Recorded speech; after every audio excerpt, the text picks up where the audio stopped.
5월은 확실히 이래저래 일들이 많은 것 같아요. 5월 1일, 저번 주는 뭐, 메이데이, 노동절이라고 이슈가 있었고, 이번 주는 보니까 금요일이 또 어버이날이더라고요.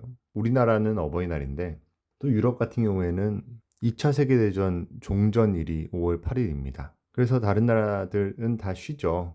독일만 빼고. 독일은 염치가 있어서 그런지 쉬지는 않는 것 같아요. 대신에 여기도 파티를 합니다. 나시오날 소치알리스무스, 나치로부터 해방된 날, 뭐 이런 식으로 축하를 합니다. 왜 패배자의 날이라고 하지 않냐는 나쁜 말은 노노고요. 다음 주는 또 유럽 같은 경우에 성모 승천일인가요? 크리스티 힌메파트. 그래서 또 쉬고 뭐 이런 일들이 계속해서 있습니다. 저도 이제 어버이날이라고 오늘 전화를 드렸죠. 전화를 드리니까 부모님은 기뻐하십니다. 뭐 해드린 것도 없는데 그렇게 좀 겸연쩍을 정도로 고마워하시길래 다 이게 부모님 덕에 살아있노라 감사하다며 말씀을 드렸죠. 그러면서 다른 자식 같은 경우에는 뭐니 좀 해드릴 텐데 멀리 있어서 못 해드려서 죄송하다 이렇게 말씀드리니까 뭐 엄마는 아빠는 건강하기만 하면 된다고 자식이 이런 말씀을 하시길래 또 저도 태세 전환을 해서 그렇다고 야구에서도 타자가 타석에 3번 나와서 한 번만 치면 3할 타자면은 엄청나게 훌륭한 타자라고 인정을 받는데 뭐 효도라고 돈도 들이고 좋은 직장 잡고 뭐 몇몇 여러 개들이 있겠지만 그 중에서 한 3개 중에서 하나의 정도에 해당하는 게 건강한 건데 건강은 걱정 마시라 라며 효도 라이팅을 좀 했었습니다. 여러분께서는 뭐 어버이날이라고 부모님께 뭘 해드렸을까요? 저는 그냥 그렇게 말씀드리니까 어머니가 매일 방에서 공부만 하지 말고 좀 쉬어라 이렇게 말씀을 하시길래 아니야 엄마 딴 건 다 걱정하셔도 그건 정말로 걱정 안 하셔도 된다고 매일 방에서 공부만 할 거라는 걱정은 정말로 하지 않으셔도 되니까 마음 놓으시라고 말씀을 드렸습니다. 어렸을 때는 반항도 하고 뭐 싸우기도 엄청 많이 싸우고 맞기도 하고 뭐 여러 가지 갈등들이 있었지만 적어도 집 떠나고 나서는 뭔가 갈등이라고 할 만한 게뭐 손에 꼽게 일어난 것 같아요. 부모님의 사랑을 부르는 그런 특징적으로 부르는 말이 있죠. 아가페적 사랑 뭐 이렇게 부르는데 물론 이 아가페적인 사랑이라고 하는 것이 어떤 신학적 의미에서의 사랑입니다. 원래는 뭐 고대 그리스에서는 사랑을 3가지로 나눴다는데 아가페, 필리아, 에로스 이렇게 에로스는 성애에 관한 사랑이고 필리아는 어떤 상호 간에 교환 가능한 사랑인데 이 아가페라고 하는 것은 교환도 불가능하고 어떤 성애가 담겨 있지 않은 혹은 그것들을 모두 다 가진 그것들을 초월한 그런 거라서 어, 이른바 신적인 사랑이라고 표현이 됩니다. 신이 이를테면은 피조물들을 창조할 이유도 없고 사랑할 이유도 없는데 그렇게 창조를 하고 사랑을 한다는 거죠. 그런 식으로 절대적인 그런 의미에서 또 불균형한 그런 이를테면 갚을 수 없는 사랑 같은 것 그런 것들을 아가페적 사랑이라 그러는데 부모님이 자식에게 주는 사랑이 그런 신적인 사랑과 필적해서 부모님이 주시는 사랑 역시 아가페적이라고 부르는 걸지도 모르겠습니다. 실제로 그렇죠. 뭐 그 두 분이 창조를 한 결과가 지금 저이고 여러분이고 단순히 그 이유만으로도 충분히 사랑의 불평등한 절대성이 부여가 됩니다. 제가 언젠가 집에 가서 정말 예기치 못한 곳에서 아버지의 사랑 같은 걸 느낀 적이 있었는데 오랜만에 집에 갔더니 아버지 서가 책장에 데카르트의 사라진 유골이라는 책이 꽂혀 있는 거예요. 그래서 이게 뭐지? 하고 쓱 봤더니 거기에 그 어르신들이 공부할 때 항상 그렇게 A4 이면지에다가 모나미 볼펜으로 잘 정리된 공무원 서류처럼 이렇게 필기를 하시면서 공부를 하시잖아요. 그 자식이 이런 류의 공부를 한다는 걸 아시고는 아마 그 책을 사서 보셨던 것 같아요. 근데 거기에 이제 어르신들 공부하는 그 특유의 필체와 방식으로 데카르트, 생물연도, 몇 년부터 몇 년, 어디 출생, 어떤 사상을 함, 라이프니츠, 몇 월 며칠 출생, 언제 죽음, 뭐 이런 식으로 다 써져 있는 거죠. 책의 밑줄들도 그어져 있고, 그걸 보고 언젠가 아마 그런 식의 이 책에 대한 내용을 간략하게 말씀을 드린 적이 있었는데 그거를 기억하시고 한번 사서 보셨나 보다 이런 생각을 했는데, 이게 뭐 어떤 거기에 뭐 "아들아 사랑한다." 이렇게 적혀 있거나 그런 게 전혀 아니어도 그 밑줄 쳐진 책을 보면서 가슴에 전해지는 어떤 뭉클함이 있었습니다. 살면서 그런 어떤 사랑의 징표 같은 거를 마주할 때가 있죠. 근데 대부분은 그 감동이 좀 진하게 느껴지는 것은 나도 인식하지 않았을 때, 상대방이 나에게 보여주려고 한 것도 아닌데 그런 식으로 나를 위해서 노력한 흔적들을 볼 때 좀 묵직한 감동이 느껴지는 것 같습니다. 마치 뭐랄까 눈에 보이지 않지만 저 깊은 곳에서 언제나 쉬지 않고 흐르면서 지구 생태 자체를 가능케 하는 어떤 뜨거운 멘틀과 같은 그런 사랑 같은 거죠. 물론 이제 보여지는 것도 떼땡큐입니다. 이를테면 어느 날 갑자기 아버지가 노트북이 산 지가 이미 몇 년이 됐는데 느리지 않냐며 갑자기 인제 맥북 프로를 사주겠다고 하시면 눈이 번뜩 뜨여지면서 아버지 사랑합니다." 이렇게 바로 면전에 말씀드릴 수 있는 그런 상황이 오기도 하지만, 그래도 어떤 그 영속성, 이걸 어떤 보여주려고 한 것도 아니고 계속해서 그 밑에 그 나에 대한 관심이 흐르고 있구나 이런 걸 느끼게 하는 데는 그렇게 보여지지 않는 곳에서의 사랑이 어떤 의심할 수 없는 증명의 역할을 하는 거죠. 애정의. 어버이날이라고 그런 생각을 했습니다. 여러분은 어떻게 지내셨는지, 어떻게 어버이날을 처리하셨는지. 저는 저번 주에 발표를 하고는 일에 있어서, 공부하는 데 있어서는 일종의 정체기에 있습니다. 어떤 의미에서 정체기에 있냐면은 이제 다음 챕터를 나가서 써야 되는데 그 챕터를 쓰는 가장 기본적인 개념이 헷갈리는 거예요. 마치 무슨 그 왜 게슈탈트 붕괴 현상이라고 하죠. 너무 잘 알고 있던 개념이라고 생각했는데, 이를테면 가위 이런 식의 개념은 당연히 가위라고 하는 것은 이런저런 거고 사물을 자르는 거고 이런 건데, 근데 가위라고 하는 글자를 한 뭐 100번 정도 읽고 쓰고 하다 보면은 '근데 이게 뭐야?' 하면서 그 가위라고 하는 개념이 가지고 있는 의미 체계가 갑자기 해체돼서 '도대체 이걸 왜 가위라고 하지? 가위는 뭐지?' 하는 그런 근본적인 의문이 생기는데 이르게 되는 거죠. 그런 것을 게슈탈트 붕괴 현상이라고 하는 것 같은데, 그런 식의 게슈탈트 붕괴 현상이 온 거예요, 가장 기본적인 개념에서. 그 가장 기본적인 개념이라고 하는 것은 현상입니다. 영어로는 appearance라고 하고 독일어로는 Erscheinung이라고 하는 그 현상이 도대체 뭐지 하는 게슈탈트 붕괴 현상이 온 거예요. 그게 가장 기본적이고, 사실은 뭐 철학에서 인식론이니 존재론이니 하는 것도 결국에는 현상이 어떻게 있느니, 현상이 우리에게 어떻게 보여지느니 하는 건데, 현상 개념이 갑자기 헷갈리면서 한 발짝도 못 나가는 그런 상황에 빠지게 됐던 것입니다. 그래서 칸트가 말한 현상 개념을 쭉 훑어보는데 거의 뭐 일주일 이상이 걸렸어요. 되게 무식하게 찾는 겁니다. 인덱스에 현상이라고 치고 칸트가 말하는 건 다 본 거예요. 모든 맥락에서. 논문으로 프라이밍 되는 건 좀 싫고, 논문에서 이런저런 얘기를 하면 바로 거기에 휩쓸리거나 아니면은 거기에 단 그 주석들이 이 양반들이 얼마나 말이 많아요.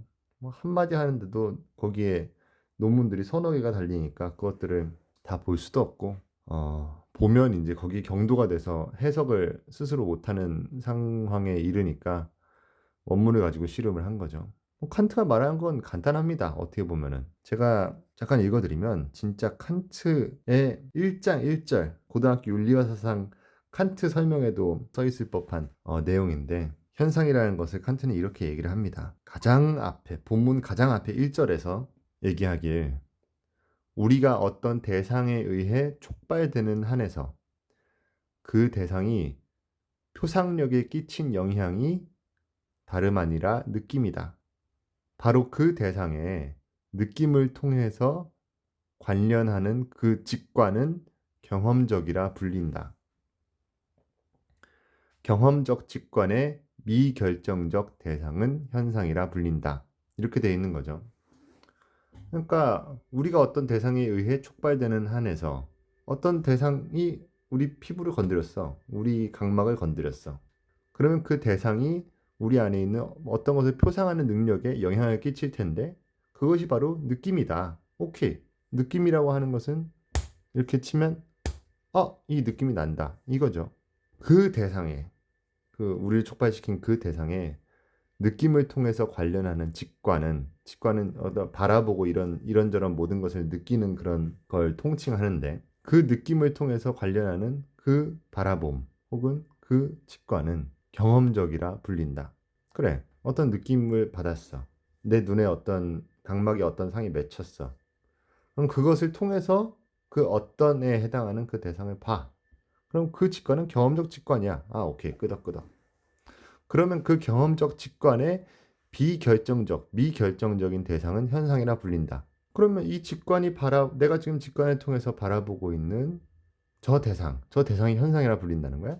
근데 수식어가 하나 붙어 있죠. 미결정적 대상, 비결정적 대상.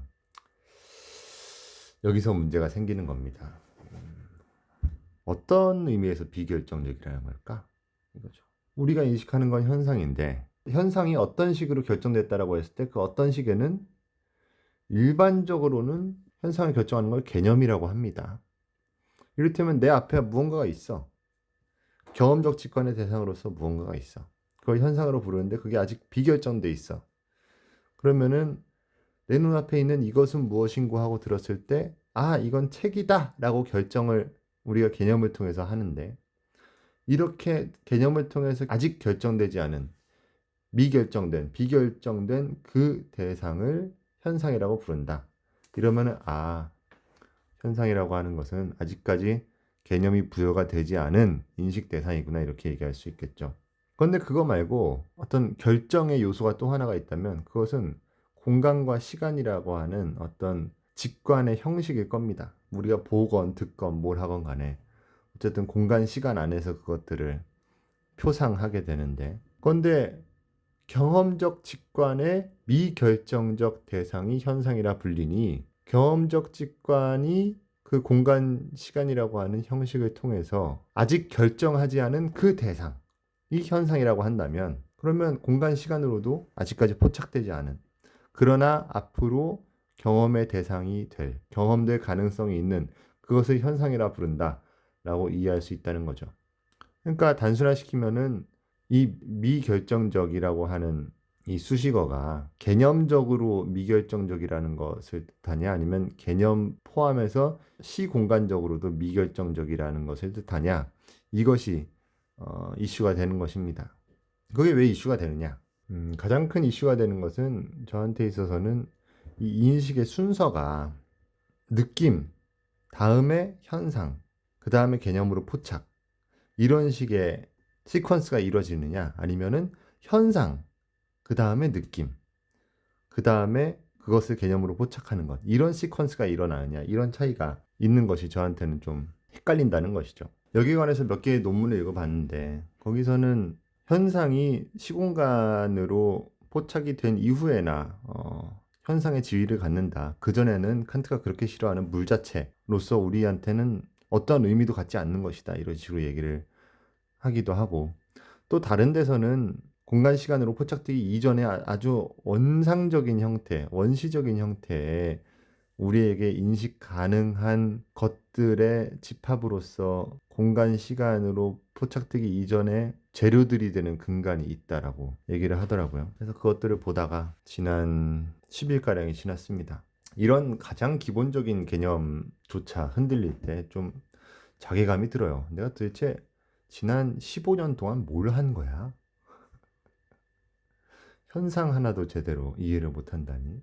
그런데 또 보다 보면 칸트 자체가 애매하게 쓴 것도 있고 이 현상이라고 하는 것이 2500년 넘게 적어도 글로 써진 것만 따져도 고대 그리스어에서는 페노메나라고 써졌던 이 현상이라고 하는 것이 20세기 초에 와서야 이제 현상학이라고 하는 것이 나왔죠. 본격적으로. 이전에도 그 페노메놀로기라고 하는 현상학이라고 하는 것은 있었습니다만 그거를 후설이 어떤 단과 학문으로 구체화한 것은 20세기 초니까 현상 자체도 그래 그렇게 어려운 개념이지라고 생각을 하면 좀 위안이 되긴 합니다만 그렇지만 뭐 그걸로 고통을 받았던 지난 날들이었습니다. 이걸 언제까지고 붙잡을 수가 없어서 오늘 어느 정도 일단 이런 식으로 써보자 일단 부딪혀보자 하는 식으로 논리를 만들어 놨는데 주말 동안에 이걸 또 써야겠죠. 여러분들은 어떤 정말 단순하게 생각했는데 혹은 이제는 풀렸다고 생각했는데 그 일로 다시 고민을 하게 되는 그런 일이 있으신지 궁금하네요. 쥐구멍 레터를 볼까요? 쥐구멍 레터는 두 개가 와 있습니다. 하나는 재밌는 생각, 다른 하나는 드디어 왔구나 하는 그런 레터입니다. 우선 하나를 보죠. 첫 번째 레터입니다. 나이가 들수록 사람들과의 관계를 유지하는 방법은 공공연한 오해를 수정하지 않고 각자의 진실 속에서 타인을 원하는 방식대로 이해함에 그 핵심이 있는 것 같습니다.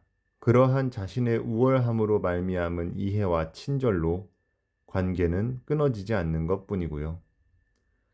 모르모트님은 30대 중반에 들어서면서 성인 간의 관계가 어떻게 형성되고 유지되는 것이라 생각하시나요? 이런 사연이에요. 굉장히 명확한 주장을 담고 있죠.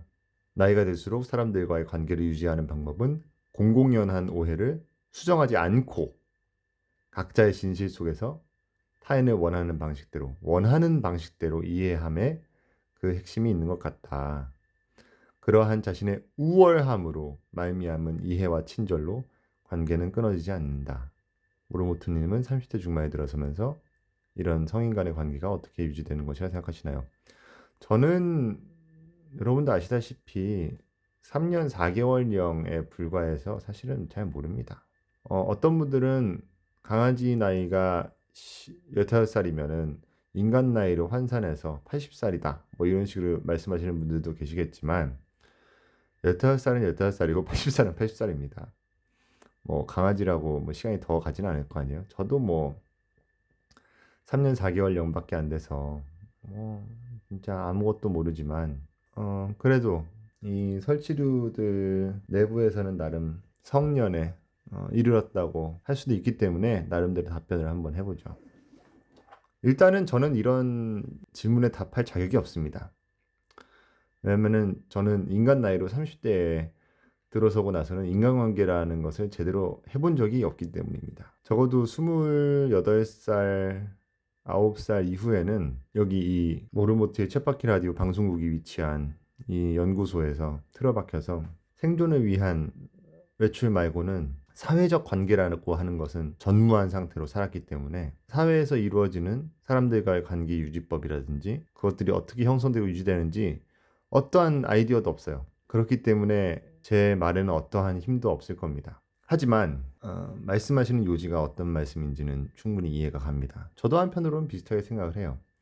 저번에 어디 방송에선가 애초에 인간의 소통이라고 하는 것이 불가능한 일에 가깝다고 생각을 한다 이런 식의 말씀을 드린 적이 있었는데 어차피 각자 머릿속에서 각자의 표상으로서 사고를 하고 거기에 내가 기대한 반응이 상대방으로부터 나오면 그걸 소통이라고 착각을 하고 그렇게 사는 것 같다 이렇게 말씀드린 적이 있었지만 그럼에도 불구하고 간과하지 말아야 될 것은 어떤 근본적인 의미를 분명히 주고받고 있다는 것이죠. 그러니까 저희가 적어도 쥐라고 하면은 각자 머릿속에 수십만 가지의 표상을 각자 다른 쥐를 떠올리겠지만 적어도 쥐가 꼬리가 달렸어? 라고 물어보면 꼬리 달렸지라고 대답을 한다는 것입니다. 어떤 표상적 수준에서 그러니까 상을 떠올리는 수준에서는 각자 모두 다른 이미지를 떠올리겠지만 개념적으로는 적어도 어떤 보편성을 띈다는 거죠. 물론 소통이라고 하는 것은 기적에 가까울 정도로 불가능한 일에 가깝다. 라고 하는 것에는 틀림이 없을 겁니다. 각자 아무리 개념적으로 보편성을 띠고 소통을 한다고 해도 각자가 가지고 있는 개념망이 다르죠. 우리가 김치를 뭐 코리안 샐러드라고 표현을 하지만 외국의 샐러드 개념하고 이 한국의 김치 샐러드 개념하고는 전혀 다른 겁니다. 외국에서 뭐 이를테면은 샐러드를 먹는다 해도 샐러드를 볶아 먹고 지져 먹고 구워 먹고 삶아 먹고 국 끓여 먹고 그냥도 먹고 그러진 않잖아요.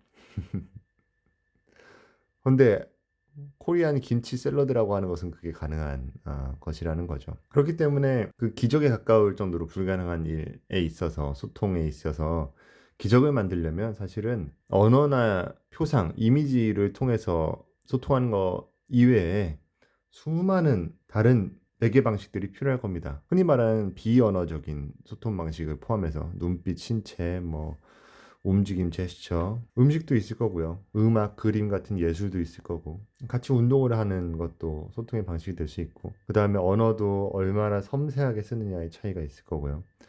그렇게 수만 가지 교집합되는 부분을 찾아서 적어도 소통에 있어서 예측의 가능성을 높이는 방식으로 노력을 해야지 그나마 내가 생각하는 바와 비슷하고 가까운 것들을 상대방에게도 떠올리게 하는데 성공할 수 있을 것입니다. 그러니까 말하자면 확률을 높이는 방식으로 소통을 하기 위해서 노력을 할 수는 있다는 것이죠. 여기서 우월함, 자신의 우월함으로 말미암은 이해와 친절로 관계는 끊어지지 않는다라고 표현하셨는데 우월함이라고 하는 것이 약간 어라 이런 표현이긴 하지만 제가 생각하기에 말씀하신 우월함이라고 하는 것은 어떤 선민의식 같은 거라기보단 내가 너보다 더 뛰어나, 이 멍청아 뭐 이런 거라기보단 어떤 이해 능력에 있어서의 어떤 자신감 같은 것을 이렇게 표현한 것이 아닐까 생각을 합니다. 그러니까 너가 이렇게 말해도 너가 이렇게 그렇게 섬세한 표현으로 쓰질 않는다 하더라도 너가 바빠서 그럴 수도 있고 어때서 그럴 수도 있고 나는 너가 원래 말하고자 하는 말을 이렇게 시간을 들여서 파악할 수 있는 능력이 있어. 여기 있어서 나는 괜히 꼬투리를 잡거나 반박하지 않을 거야. 라고 하는 자기의 어떤 소통이나 해석 능력에 대한 신뢰가 분명히 있다는 거겠죠. 그것을 기반으로 상대방이 원하는 친절과 이해를 베품으로써 관계가 끊어지지 않는다는 말씀이시겠고요. 그거는 전 충분히 동감을 합니다. 그게 우월함이 아니라 어떤 자기 이해 능력에 대한 어떤 확신 같은 것이라면, 무엇이든지 나한테 얘기해 줘. 내가 이 관계를 끊어지지 않게 내가 가지고 있는 이해력을 바탕으로 너의 말들을 이해하고 친절하게 대해줄게라고 하는 그런 노력들은 누구나 가지고 있고 해야만 하죠. 그 관계를 이어나가기 위해서. 그러나 말씀하신 것과 저의 차이가 있다면은, 제 생각과 차이가 있다면은, 이 레터에 적힌 것은 나이가 들수록 사람들과의 관계를 유지하는 방법이 공공연한 오해를 수정하지 않고 각자의 진실 속에서 타인을 원하는 방식대로 이해한다. 그것에 핵심이 있다고 말씀하셨는데, 저는 사회생활 경력이 짧아서 그런진 몰라도 최대한 제 좁은 사회관계 내에서 최대한 공공연한 오해를 수정해 가면서 소통이라는 기적을 좀 바라면서 살아간다는 것입니다. 물론 그렇게 적극적으로 소통하려는 태도가 가끔 가다가 상대방을 불쾌하게 만든 적도 있었어요. 이를테면 제가 왜죠? 왜 그런 거죠? 그게 뭐죠? 라고 말하는 것에 그것을 더 잘 이해하려고 질문하는 과정에서 상대방이 어우 왜 이렇게 치대 뭐 이런 식으로 불쾌감을 느끼기도 했었던 것 같습니다. 어떤 사람들은 이제 그렇게까진 나를 밝히고 싶지 않은데 우리가 그 정도야 우리 소통이 그 정도야라고 하는 태도를 보이는 거죠. 제 딴에는 이제 말씀하신 것처럼 각자의 진실 속에서 타인을 그냥 원하는 방식대로 이해하고 싶지 않아서 그래서 누가 얘기할 때 좀 이해가 안 되거나 아니면 내가 생각하기엔 좀 앞뒤가 안 맞는 말인 것 같거나 그러면 그냥 말도 안 되는 소리를 하고 있군 이렇게 끝내는 게 아니라 그게 이런 식으로 돼야 되지 않는 건가요? 라거나 내가 이해를 못하는 것 같은데 곧 다시 얘기해 줄 수 있어? 라고 얘기를 했던 건데 그런 것들이 그게 이제 아마 상대방한테는 어떤 시비조로 들렸을 수 있는 거죠. 그러면 저는 더더욱이 아니 그게 어떻게 그렇게 이해가 되는 거지? 라고 하면서 다시 그 오해를 풀고자 노력을 하는데 그게 이제 상황을 더 꼬이게 만드는 경우가 왕왕 있었던 것입니다. 이제 그러면은 나랑은 이제 말이 안 통하는 사람이구나 이렇게 결론을 내리게 되는데 어쨌든 그 결론까지 다다르는 데 있어서는 그런 노력을 한다는 거죠. 만약에 지금 레터를 보내주신 분처럼 공공연한 오해를 수정하지 않고 각자의 진실 속에서 타인을 원하는 방식대로 이해한다면 그러면은 확실히 사람들과의 관계를 유지하기가 수월할 거라고 생각합니다. 그게 아마 더 성숙한 관계 유지법일 수 있을 것 같아요. 지금 생각해 보면. 근데 저는 뭐 그렇게 말할 사람이 많지도 않고, 그리고 그 많지 않은 말할 사람 중에서 그저 관계를 유지하기 위해서 소통을 하고 싶지는 않기 때문에, 그래서 그 안에서만이라도 최대한 오해를 줄이고 싶다라고 하는 생각을 합니다. 그래서 더 많은 소통을 하려고 노력을 하고요. 상대방이 가지고 있는 진의를 좀 알려고 하고, 저도 그 소통 과정에서 생기는 수많은 노이즈들 때문에 오해가 일어날 법한 것들을 최대한 명료한 소통 방식을 선택해 가면서 표현하려고 하는 거죠. 그런데 아까 말씀드렸던 것처럼 뭐 사람들이 사는 것도 바쁘고 성향도 많이 달라서 그렇게 최대한 노력을 하는 게 오히려 더 상대한테 일종의 폭력처럼 다가갔던 부분도 있었던 것 같습니다. 그래서 좀 혼란스러운 시기도 있었어요. 아, 이게 열심히 노력을 한다고 해서 다 진심이 통하는 건 아니구나. 근데 그렇다고 해서 관계 유지를 위해서 그냥 너는 그래라, 나는 이럴게 라고 하고 싶은 생각은 없고, 대신에 속도 조절을 하자. 너무 막 이렇게 뭔데? 뭔데? 그래서 뭔데? 얘기해봐, 얘기해봐 이렇게 한다기보다 이렇게 지금 이해가 안 되는 부분이 있으면은 일단은 잠정적으로 이렇게 생각을 하고, 그 다음에 기회가 되면 근데 그때 있잖아 이런 식으로 물어보고. 그러니까 말하자면 지금 레터를 보내주신 분의 어떤 말씀이 이미 제 소통 방식과 좀 하이브리드가 된 것 같네요. 말씀을 드리다가 보니까, 생각을 해보니 중요한 거는 이 소통의 의지가 있냐 서로가, 그리고 서로의 진심을 알고 싶냐, 뭐 이런 것들을 일단은 좀 파악을 해보고, 그 다음에 서로가 진심을 정말로 공유하고 싶으면 그러면은 서로에게 최적의 어떤 소통 방식을 찾아서 그 거의 불가능해 보이는 기적에 가까운 그 소통을 노력하기 위해서 서로 백방으로 노력하는 게 좋을 것 같다는 말씀입니다.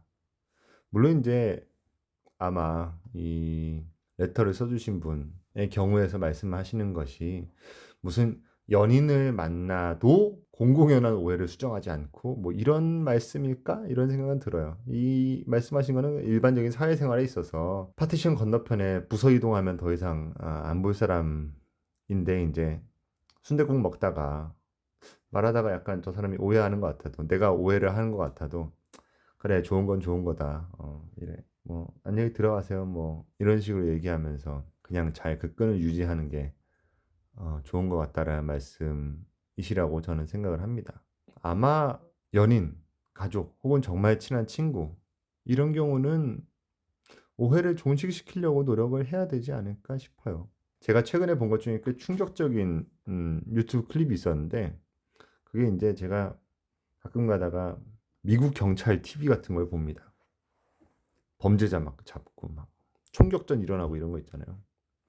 그런 것들을 보다가, 그런 것들은 보통 뭐 월마트에서 뭐 돈을 안 내고 카트를 끌고 나갔니, 뭐 약물 거래를 하다 잡혔니, 뭐 이런 것들인데, 충격적이었던 것이 어떤 90살 노인이 자기 부인을 죽인 겁니다. 90살 노인이. 경찰이 딱 가슴팍에 달려있는 카메라를 켜고 살인사건으로 갔죠. 그랬더니 그 노인이 이렇게 우두커니 서 있어요. 약간 눈에 약간 영혼이 없습니다. 약간 후회 자책 이런 것도 없어요. 그냥 약간 일어날 일이 일어났다, 뭐 이런 표정이에요. 그래서 경찰이 저 사람이 죽인 사람인가 좀 의심이 들어서, 너무 좀 뭐랄까 아무런 미동도 없이 그렇게 있으니까 이 사람인가요? 이렇게 물어보니까 이 사람이 죽였다는 거예요. 그래서 가서 혹시 지금 그 사건 당사자냐고 이렇게 물어보니까, 예, 그런 것 같아요. 제가 사람을 죽인 것 같습니다. 이렇게 얘기하는 거예요. 그분과 어떤 관계죠? 그러니까 부인입니다.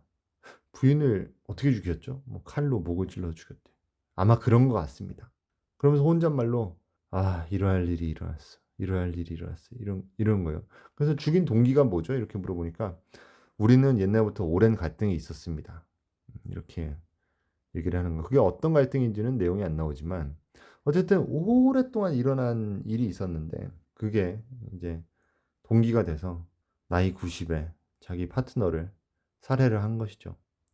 저는 그걸 보고 어떤 일이길래 나이 90이면은 누가 뭐 아닌 말로 죽이지 않아도 죽는 나이고, 자기도 그렇고 그냥 자기가 싫으면은 그냥 뭐 따져보면은 뭐 아닐 말로 그 몇 시간 안 남은 거, 뭐 몇천 시간 남았을까? 그냥 뭐 일찍 자기가 가면 돼. 그걸 왜 못하러 그거를 죽이지? 이런 생각을 했었는데 저 답답함. 자기가 억울한 일인지 아니면 적반하장인지 모를 일입니다만은 저 소통이 안 되는 것의 저 문제가 상황을 저렇게까지 키우는구나. 밥숟갈 놓기 직전에도 사건을 일으키는구나 이 생각이 들어서 소통의 중요성을 다시 한번 절감하게 된 영상이었습니다. 결국에는 기소당하고 재판이 열리기도 전에 자연사했어요. 그 남자는. 참 황당한 약간 그리스 비극 같은 일이죠. 결과적으로 성인 간의 관계가 어떻게 형성되게 유지되는 것이라고 생각하시나요? 라고 하는 이 질문에는 사실 제가 성인 30대 이후에 이상적인 사회관계를 겪어보지 못한 그 처지라 가타부타 말씀을 못 드리겠습니다만 적어도 제가 관계를 형성하고 유지하는 기조는 최대한 공공연한 오해가 생기지 않도록 각자의 진실이 어느 곳에서 마주치도록 그렇게 소통을 하는데 방점을 찍고 있습니다. 애정을 가지고. 저는 뭐 친구랑 어떤 갈등이 있다고 해도 언젠가 한 번은 거의 논문급의 글을 서로가 주고받은 적이 있어요.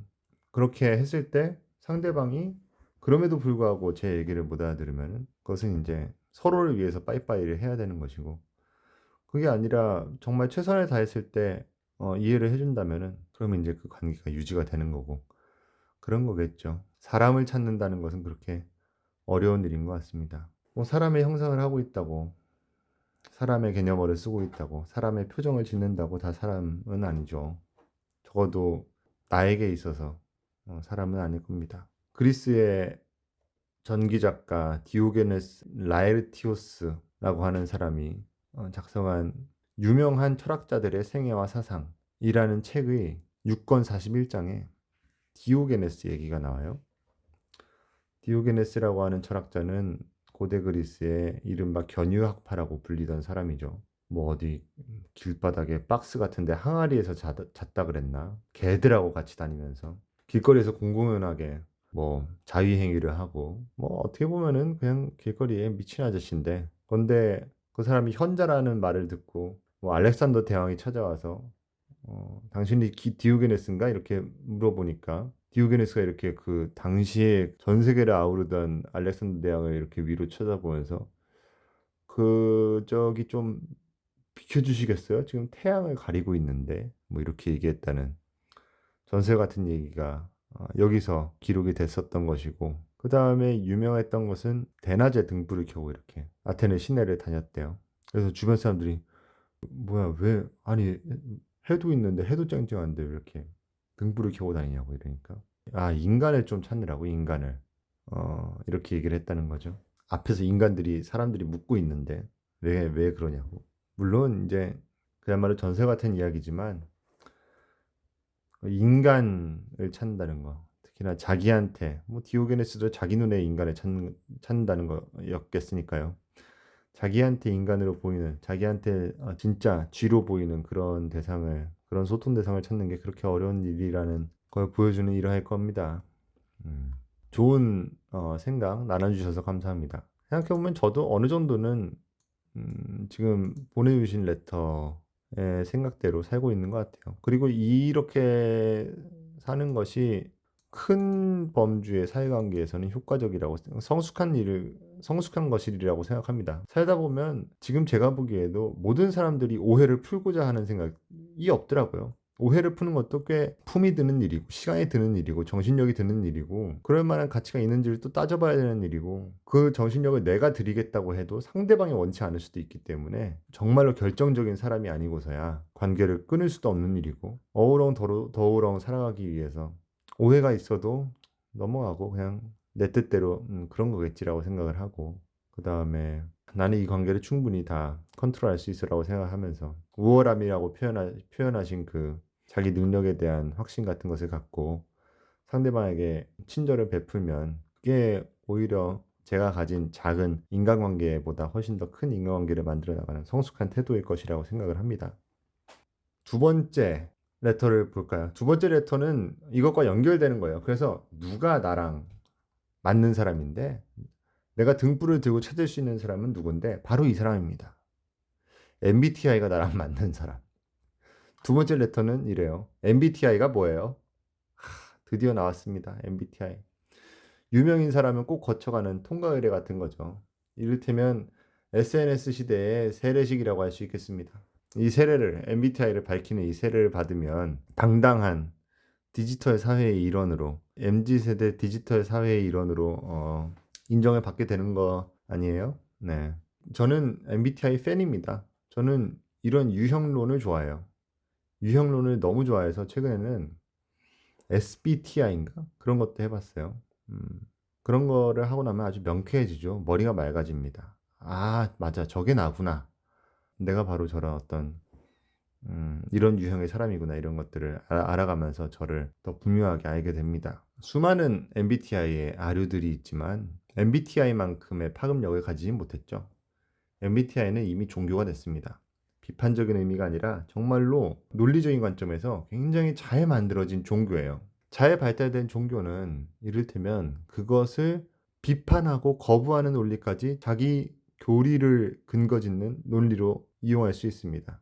반이 정의되는 변증법의 끝판왕이죠. 정반합에 있어서. 이를테면 세계를 아우르는 종교, 최대 종교인 기독교를 보면 주기도문에도 인용되는 마태복음 6장 13절에 우리를 시험에 들게 하지 마시옵고 다만 악에서 구하시옵소서 이런 표현이 나옵니다. 근데 만약에 시험에 들게 한다면 누군가가 그러면 하나님이 충성심을 시험하시는구나 이런 식의 사고적 전환이 된다는 거죠. 그러면서 이 교리를 통해서 어떤 위험하고 고단한 일이 있으면은 하나님이 나한테 십자가를 지어주셔서 그래서 그를 통해서 나를 더 성숙된 인간으로 만들려고 하는 신의 큰 역사하심이 바로 이 고난에 있구나라고 생각하게 되는 것입니다. 그러니까 누가 야 기독교 그거 다 뻥이야. 야 예수가 정말 십자가에 매어서 죽었다고 생각해? 야 토리노의 수위 그것도 사실 500년 전에 만들어진 거래. 아무리 그렇게 얘기를 해도 너가 아무리 내 귀에 그렇게 경을 읊어도 이게 다 하나님이 역사하심, 하나님의 큰 뜻 안에 있다는 것을 나는 안다. 하나님께서 설령 나를 시험에 들게 하신다 하더라도 그것은 나의 충성심을 확인하시려는 하나님의 계획 안에 있는 거겠지라고 생각을 한다는 거죠. 마찬가지로 MBTI를 누가 거절해요. 야, MBTI 그런 유형론 그게 바로 사회를 좀먹는 거야. 그게 너무 사회를 단순화시키는 거라고. 나는 그런 거 안 해. 해본 적도 없고 누가 얘기를 해달라고 해도 안 할 거야 라고 하면 바로 너 그 MBTI 거절하는 MBTI구나. 너는 INTP야. 이렇게 얘기를 하는 거죠. 그러니까 그 안에서 계속 돌고 도는 겁니다. INTP 같은 유형의 사람들이 그렇죠. 불평 많고 뭐 하나만 얘기하면 거기에 묻지도 않은 것까지 온갖 근거를 들이대면서 다 대답하고 그런 사람들이 이제 그냥 듣고 넘기면 되는 그런 소통 같은 것들 그 사소한 오해 같은 것들도 끝까지 캐물어 가지고 이게 어떠니 저게 어떠니 귀에 피나게 해가지고 사람 질리게 해가지고 열어 떠나게 만드는 그런 유형의 사람일 것입니다. 그런 사람들은 아마 이렇게 생각할 거예요. 유형론에 문제가 있다. 이런 식으로. 사회를 너무 단순화시킨다. 그런 사람들의 생각을 추측해보면 아마 이렇게 얘기를 할 겁니다. 왜 유형론이 한동안 사그라들었던 것 같은데, 이를테면 혈액형 유형론, O형은 어쩌고, A형은 소심하고, AP형은 사이코고 이런 것들. 이런 것이 왜 부활했는가? 그랬을 때 INTP 같은 성격 파탄자들은 아마 사회에 오히려 정보의 양이 많아져서 그렇다. 그래서 그런 것들을 단순화시키려고 이런 것들이 일어난다. 이런 것들이 다시 유형론이 다시 부활했다. 이렇게 얘기를 할 겁니다. 복잡하면 왠지 더 세분화돼야 될 것 같은데 그렇지 않죠. 이런 현상은 언어에서도 자주 일어납니다. 세계에서 가장 단순한 언어가 인도네시아어라고 얘기를 하는데 근데 인도네시아는 이미 섬이 수천 개가 있고 그 수천 개에 해당하는 나름의 수백 개의 언어들이 있다고 하죠. 그런데 인도네시아 공용어인 바하사 인도네시안은 이런 복잡함을 제거하고 진짜 한 수백 개 정도 되는 어휘들을 가지고 아주 단순한 문법으로 이루어졌다고 합니다. 그러니까 복잡한 것들을 다 수용할 수 없으니까 그것들 안에서 나름의 체계를 만들어낸 거죠. 애초에 영어라고 하는 것도 사실은 상스러운 언어잖아요. 제가 옛날에 학부 때 그 어떤 선생님이 인식론이 원래 명칭이 뭐야 이렇게 물어보시길래 제가 Theory of Knowledge 이렇게 얘기하니까 그런 상스러운 단어를 쓰냐고 이렇게 말씀하신 적이 있습니다. 에피스테몰로기라고 해야지. Theory of Knowledge가 뭐냐 이러면서 엄청나게 면박을 받았던 적이 있었는데, 그 영어도 사실은 뭐 게르만어 계통의 언어라고는 하지만 사실은 명칭들이 대부분 뭐 발음도 프랑스식 발음을 받아들인 것들이 있고, 근데 뭐 켈트어도 있고 뭐 스페니쉬도 들어왔고 뭐 다 로망서 계열에서, 그다음에 게르만어든 어떤 그 근간을 이루고, 뭐 어순 도치도 어느 거는 독일어, 어느 거는 프랑스어 뭐 이런 식으로 돼 있고, 근데 어미 변화들은 다 빼고 뭐 이런 식으로 만들어져 가지고 단순화된 못 배운 섬나라 상인들이 쓰던 언어죠. 이 나라에 가서 교역하고 저 나라에 가서 교역하고 해야 되니까 다 단순화된 겁니다. 그런 것처럼 사회가 이제 인터넷이 발달하고, 뭐 같은 한국 사회에 있던 사람들도 뭐 대구에 사는 사람, 뭐 광주에 사는 사람, 뭐 속초에 사는 사람, 이런 사람들이 다 인터넷 세계에서 만나다 보니 정보의 장벽이 없어지다 보니 오히려 더 섞이게 되고, 그 섞이는 와중에서 그것들을 유형화시키면서 이해하려는 노력이 일어난 거라고 INTP 같은 성격 파탄자들은 얘기를 할 겁니다. 그러니까 사회에는 그런 유형론들이 많아졌죠. MBTI뿐만 아니라 뭐 애착 유형론 같은 것도 있고요. 회피형은 뭐 일렬로 줄 서서 다 총살해야 되는 사회적 암적 존재고, 안정형 남친을 만드는 법, 안정형이 되는 법, 그런 식의 얘기들이 많죠. 그걸 보면서 심성이 꼬인 INTP는 아마 이렇게 생각할 겁니다. 도대체 어떤 짓을 할 거길래 안정형을 바라지? 혹은 어떤 짓을 했길래 회피를 당했지? 혹은 어떤 짓을 했길래 상대방이 불안형이 되게끔 했지? 뭐 이런 식의 사회 부정자 같은 생각을 하겠죠. 그러면서 이런 식으로 생각을 할 겁니다. 유형론의 문제는 일종의 해상도를 낮추는 문제가 있는데, 인격을 MBTI 2의 4승 16가지로 나눠보거나 성인기의 애착 패턴을 안정형과 회피형 두 가지로 나누어서 보는 것은 거의 흑백 논리에 가깝다. 그러니까 이건 동양인을 보고 아시아 사람, 흑인은 아프리카 사람, 백인은 뭐 미국 사람이라고 하는 식처럼, 아시아에 수백 국가가 있고 아프리카 땅은 면적으로 따지면은 중국, 미국, 인도, 프랑스, 독일, 이탈리아, 스페인, 동유럽, 영국, 일본 다 합쳐놓은 면적보다 더 넓은데, 근데 그거 가지고 아프리카 사람이다라고 얘기하는 것이 정말 정말 그 자신의 단순함을 드러내는 것 이상도 이하도 아니듯이, 애착 유형이나 인간 성격 유형론이나 이런 것을 따지는 것은 맞아도 틀린 것이다. 맞아도 틀린 것이라는 얘기는 어떤 얘기냐? 이를테면 세상에는 의대 출신 남편을 둔 여성과 그렇지 못한 남편을 둔 여성으로 나뉜다, 라고 하는 명제가 있을 때, 그 명제가 논리적으로는 옳지만, 뭐 세상에는 죽은 사람과 죽지 않은 사람 두 가지가 있다라고 얘기하는 것처럼, 그렇지만 그것은 사태를 정확하게 반영하지는 못한 거라는 거죠. 그러니까 그게, 그런 어떤 유형론은 일종의 언어학에서의 토큰 타입 이론처럼, 토큰 각 개별자들을 아우르는 어떤 타입을 얘기할 때 그 타입인데, 그 유형이라고 하는 것이 그게 효율성을 위한 도구로서, 어떤 분석적인 도구로서 일정 측면에서는 유용할 수 있겠지만, 세계를 가장 분명하게 이해하기 위해서는 그 타입을 최대한 쓰지 않도록 노력을 해야 할 것이라고 얘기를 할 겁니다. 유튜브 동영상 같은 거 보면 톱니바퀴 모양을 눌러서 해상도를 144부터 요즘에는 뭐 8K까지 지원하는데, 144 해상도로 보면은 뭐 화면 전체를 픽셀, 가로 픽셀 144개로 나눈다는 거니까 무슨 블록들이 왕따시만하게 나와가지고 현상을 잘 파악할 수 없죠. 근데 8K라고 하는 것은 같은 화면 비에서 가로에 8,000개에 가까운 픽셀로 그것들이 나눠진다는 거니까 굉장히 부드럽게 세상이 현실과 가장 비슷하게 보일 겁니다. 근데 유형론을 토대로 세상을 바라본다는 것은 아마 이제 16픽셀로 세상을 바라본다는 것과 비슷하다는 그런 비판이겠죠. 그리고 이건 프라이밍에 문제가 있다고 또 툴툴댈 겁니다. INTP 사람들은. 그러니까 프라이밍이라고 하는 게 뭐냐면, 왜 그런 사회 심리학적인 실험 같은 데에서 뭐 면접을 보러 가는 사람한테, 어떤 사람한테는 차가운 컵을 쥐어주고 어떤 사람한테는 뜨거운 컵을 쥐어줬을 때 면접을 보고 나왔을 때 면접관의 인상이 어땠냐라고 물어보면은 차가운 컵을 들고 갔던 사람은 너무 압박 면접이 심했고 냉철하고 차갑고 이런 인상을 받았다 그러고 따뜻한 컵을 들고 올라갔던 사람은 굉장히 온화했고 젠틀했고 이런 얘기를 한다는 거죠.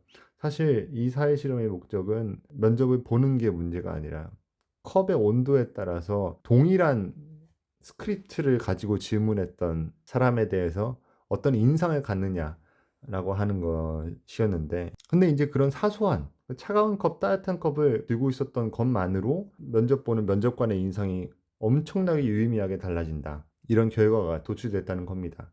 이거를 프라이밍, 어떤 비인식적으로 자기도 모르는 사이 태도가 결정되는 이런 식의 상황을 프라이밍이 된다, 이런 표현을 쓰는데요. 이런 것들은 사회 실험적으로 여러 차례 증명된 바가 있습니다. 광고에서도 이런 기법이 쓰여서 영화나 PPL 같은 거 보면은 자기도 모르는 새에 잠깐 맥도날드 로고가 영화의 시청에 방해가 안 될 정도로 보이는데 그 영화를 보고 나오면은 바로 앞에 맥도날드가 있고 자연스럽게 그걸 사 먹게 된다든지 이런 것들이요.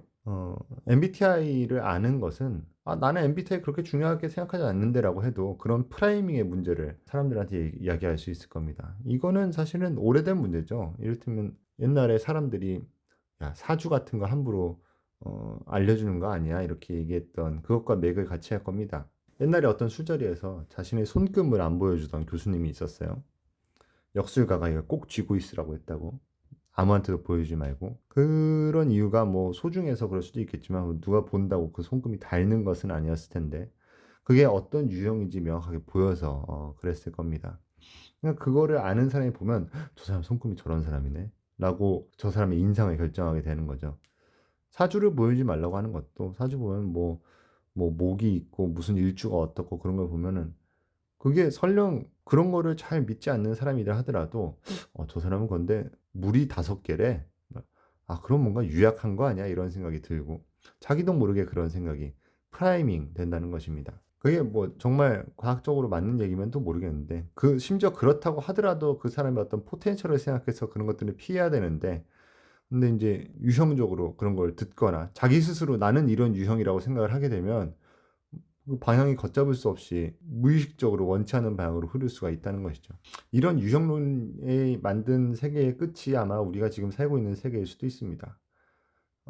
이를테면 성격 유형 검사를 통해서 우리 아이는 보니까 왕이래. 왕의 성격이래. 그러니까 우리 아이는 왕의 유전자를 타고났으니까 우리 아이한테 잔소리하지 마세요 라면서 초등학교 선생님한테 문자를 보낸다거나 성별 갈등, 지역 갈등, 뭐 한남, 한여, 뭐 좌우니, 뭐 너는 뭐 어디 출신이고 너는 어디 출신이고. 그런데 또 웃기게도 그 지역 갈등이라든지 남녀 갈등이라든지 이런 것들을 그 어떤 단순한 유형들이 사람들을 프라이밍 시켜서 새로 나는 아이들도 그런 것들이 그 얼토당토하는 얘기들이 자기의 사고를 지배하게 되고 그러면서 지역 갈등과 이념 갈등이 반복되고 그저 이념이었던 것이 그저 생각이었던 것이 현실이 되고 그렇게 된다는 거죠. 뭔가를 그렇게 유형화시키는 것이 생각할 때는 편한데 근데 그게 사실은 어떤 생각의 가능성을 차단하고 있다는 것을 항상 주의를 해야 된다. 라고 저 답답한 INTP들은 얘기를 할 겁니다. 왜냐면은 그 의미라고 하는 것은 다양함에서 나오기 때문이죠. 그거는 논리적으로 생각해봐도 단순하게 A와 B가 있을 때 A는 B와 다르고 B는 A와 다르다는 면에서 A와 B의 의미가 생기는데 세상에 A밖에 없으면은 A는 A고 또톨로지기 때문에 분명하긴 하지만 사실은 어떤 의미도 가지고 있지 않는 것처럼 성격 유형을 16가지로 나누면 의미가 16가지가 되는 거죠. 거기에 그치는 겁니다. 이를테면 붉은색과 초록색을 구분하지 못하는 정록생명이 있다고 했을 때 그에게 누군가한테는 이 색깔 갖고 이렇게 푸릇푸릇한 초록색이 서로 차이가 없게 보여서 어떤 게 좋아라고 물어봤을 때 아무거나 괜찮아. 별 차이 없으니까 라고 얘기할 겁니다. 그러나 그런 사람이 만약에 악마는 프라다를 입는다에 나오는 미란다 같은 편집장을 만나면 구두 뒷발로 두드려 맞거나 하겠죠. 그 유명한 악마는 프라다를 입는다의 장면에서처럼 그냥 파란색 아니에요? 이렇게 헛소리를 하면 야 그건 그냥 파란색도 아니고 터콰이즈도 아니고 라피스도 아니고 세룰리안 블루라고 하는 거야 이렇게 쪽을 주는 것처럼 그걸 아는 사람, 그것들이 어떻게 세분화되는지를 아는 사람들은 그 의미들을 온전히 가지고 세상을 더 그렇게 고화질로 본다는 거죠. 왜 이거 굳이 뭐 지역 감정이라니 성별 갈등이라더니 이런 걸 얘기하지 않더라도 우리가 애정을 가지고 대할 수 있는 사람은 디테일에 신경 쓰는 사람일 겁니다. 카페에 갔는데 말하지도 않았는데 너 평소에 먹던 거지? 이러면서 아이스 라떼를 딱 주는 사람. 그런 사람은 러블리하죠. 그게 아니고 뭐 커피가 커피지 뭐 맥심 모카고 물든 먹어. 카페인이면 다지 뭐 하는 그런 사람보다는 아무래도 그 어떤 사소한 것들을 기억해 주고 하는 사람들이 더 뭔가 좋은 측에 있다는 것은 부정할 수 없을 겁니다. 지금 이 MBTI 얘기가 사실은 아까 첫 번째 나왔던 그 소통의 얘기랑 아주 밀접한 연관이 있는 것처럼 보여요. 애초에 나는 나고 너는 너기 때문에 소통이 불가능한데 근데 최대한 많은 것들을 쪼개고 나누고 해서 최대한 디테일한 것들을 파악하려고 노력을 해서 최대한 많은 접점을 만들기 위해 노력을 할 수는 있을 거라는 겁니다. 한두 마디 나누고 뭐 별로 안 맞네 이러고 안 보면 안 볼 사람들은 세상에 수두룩빽빽할 거예요. 가끔은 나랑도 소통이 안 될 거예요. 나도 스스로 잘 따져보면 모순적인 면들이 많기 때문에 스스로도 이해가 안 될 때는 그것을 더 디테일하게 파고 들어가서 접점들을 많이 만들어내지 않으면은 좀 자괴감이 느껴지고 그런 일이 종종 있기 때문입니다. 그리고 맨 처음에 나왔던 그 현상 얘기에도 좀 관련이 있을 수 있는 것이 현상이라고 하는 것이 아직 비결정적인 것인데 그 결정이라고 하는 것이 개념으로 되느냐, 공간, 시간으로 되느냐라고 하는 문제가 있다고 초반에 말씀을 드렸었죠. 인간의 인식론적인 문제는 항상 거기에 있었을 겁니다.